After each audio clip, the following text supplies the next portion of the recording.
The goal of this video is to explain the essence of how Bitcoin works without any jargon or scary math. It is not, however, an introduction to what Bitcoin is or why it matters. For that, check out the great intro video at bitcoin.org. With that said, on to how it works. Bitcoin lets people exchange money electronically as easily as sending an email or text. To send money, you use what's called a wallet app to type in an amount, enter or scan a recipient's account number, and hit send. The recipient will then see the money pop up in their account. So how does this work? At a basic level, Bitcoin is just a ledger with account numbers and balances. When Bob sends Carol 5 Bitcoins, his balance goes down by 5 and Carol's up by 5. There's no gold or government-issued money backing these numbers, just people's belief that the numbers are worth something, and a system that prevents unfair changes. Part of this system makes sure no one can spend money from someone else's account. Every time you hit send, your wallet app sends a message to the Bitcoin network describing how the ledger should change, including the sender's and recipient's account numbers and amount to transfer. So what's to prevent a thief from creating a message transferring money from someone else's account? Bitcoin requires a kind of signature on each message to prove that it was created by the true account owner. The signature serves the same purpose as a handwritten signature on a paper check, but it's based on math rather than handwriting. The math comes from the world of cryptography, which is normally used to hide secret messages, but in Bitcoin has been repurposed to prove ownership. Each Bitcoin account number has an associated key that only the true account owner knows and is used to create signatures by encrypting transaction messages. Others test the signature by trying to decrypt it. If successful, they know the signature was created by the true account owner. In addition to not relying on handwriting analysis, these math-based signatures can't be copied and reused on other transactions, since the signatures are unique to each transaction. So these signatures keep unauthorized transactions from changing the ledger, but who exactly is checking the signatures and overall maintaining the ledger? Surprisingly, anyone who wants to.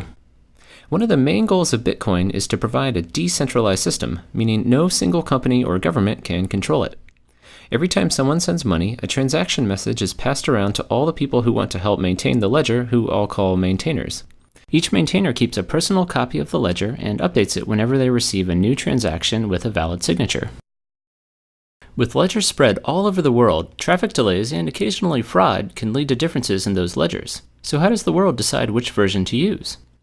Like in other democratic systems, there's a vote, but it's a bit different than a typical ballot system. Maintainers vote by trying to solve a special puzzle based on their version of the ledger. The first person to solve a puzzle announces their solution, and everyone updates to that version. So the vote turns out to be a kind of mathematical race, but it's designed to favor the majority's version. This is because the more people there are working on a particular version, the faster it will be solved. Because new transactions are constantly being generated, this voting process repeats over and over again so maintainers can continually agree about new transactions. So why math problems instead of, say, emailing in votes to decide on a ledger? Without a central authority to register voters, it would be hard to enforce one vote per person. A single person could create multiple accounts to vote more than once, or even millions of times. The math problems prevent this by making each vote have a cost in computers and electricity. This means outvoting or outsolving the majority to take over the ledger would effectively require outspending the majority, an unlikely event. So the math enables a fair vote in a decentralized system. Two more important details about how it does this. To prevent someone from pre-solving a puzzle to win the race, each puzzle builds on previous answers, and the winner is not just the most recent solution, but the ledger version with the most total solutions. The puzzles are also extraordinarily special in that there are no tricks to solving them faster, other than by buying more computers and electricity. It's this property that underlies the entire system and gives people assurance that the solutions are truly from the majority and not a clever attacker. A final note about how money is created. Every time a puzzle is solved, a small award is added to the solver's balance, effectively creating money out of thin air. This award acts as an incentive for people to help maintain the ledger and is in addition to small fees senders attach to transactions.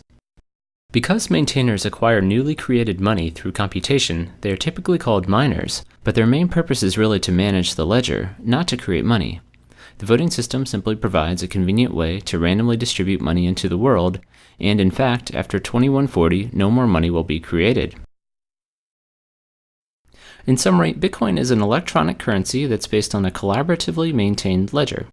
People transfer money by sending messages to maintainers describing where and how much money should move, Maintainers make sure that the messages are from the true account owners by checking digital signatures. And finally, the maintainers reach consensus with each other through a math-based voting process. I hope this gives you a quick sense for how Bitcoin works. If you'd like to dive deeper into the rabbit hole, check out my 22-minute video, How Bitcoin Works Under the Hood. Also, feel free to subscribe for more concise tech explanations.